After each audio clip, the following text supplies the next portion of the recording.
నా మనసు అట్లయిపోయింది ఇట్లయిపోయింది వెంటనే సీఐకి చెప్పాను కేసు బుక్ చేయమని. కేసు సీఐకి చెప్పడం కానండి, తీసుకెళ్లి ఇమీడియట్ గా అరెస్ట్ చేస్తే అప్పుడు ఎమ్మెల్యే నిజాయితీగా పనిచేసిందని అనుకోవడానికి మనకు అర్థం ఉంటుంది.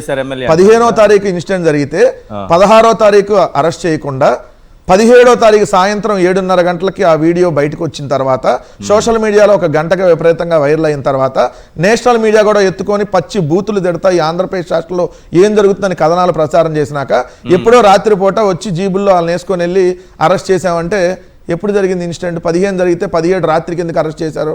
16 కేసు కడితే 16 అరెస్ట్ చేయాలి కదా. నన్నే అరెస్ట్ చేశారు కదా, రాత్రి కేసు కడితే పొద్దున్నే వచ్చారు తెల్లారికి పక్క రాష్ట్రం నుంచి. అట్లాంటిది గుంటూరు నగరం పాలనకి దీనికి ఎన్ని కిలోమీటర్లు? 2-3 కిలోమీటర్లు కూడా ఉండదు కదా.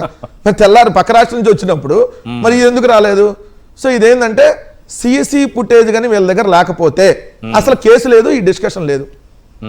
ఎందుకంటే ఆ సీసీ ఫుటేజ్ ఎలా వచ్చిందనే దాని మీద కేసు నమోదు చేశారు. ఎంత దారుణమో చూడండి.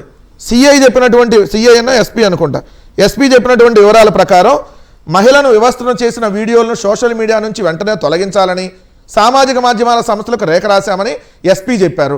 ఘటన వీడియో ఫుటేజ్లు సామాజిక మాధ్యమాలకు వెళ్లడంపై కేసు నమోదు చేసి దర్యాప్తు ప్రారంభించారు.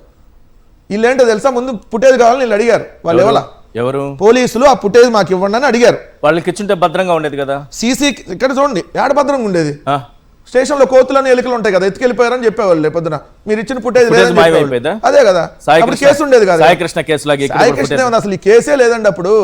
ఇక్కడ చూడండి, క్లియర్ గా వాళ్ళే చెప్పారు. సీసీ కెమెరా వీడియోలు ఎవరు బయట పెట్టారు? 17న వీడియోలు పోలీసుల కంటే ముందే సామాజిక మాధ్యమాల్లో వైరల్ అవటం వల్ల రాజకీయ కుట్ర ఉందా అనే అనుమానాలు వ్యక్తం. మీ పైకి వేస్తారు, మీ పార్టీ మీద. అంటే దీనికి ఏంటి నాకు అర్థం కాలేదు. వైఎస్ఆర్సీపీ వస్తుంది నెక్స్ట్.